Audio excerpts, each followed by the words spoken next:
Torej, informacija glede zraka, tlele v Podlubniku v Škofji Loki, odkar sem pač objavila tiste zadeve glede te svinjarije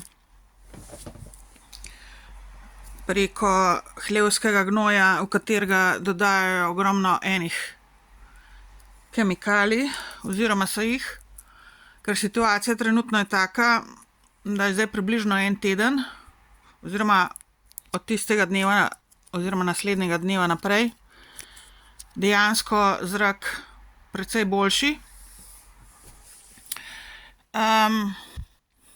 In upam, da bo tako ostalo. Ni še totalna, ni še popolna idealna situacija glede zraka, ampak veliko, veliko boljše, da se dihati, da se gvirati, da se živeti normalno dokaj in glede, kar se zraka tiče.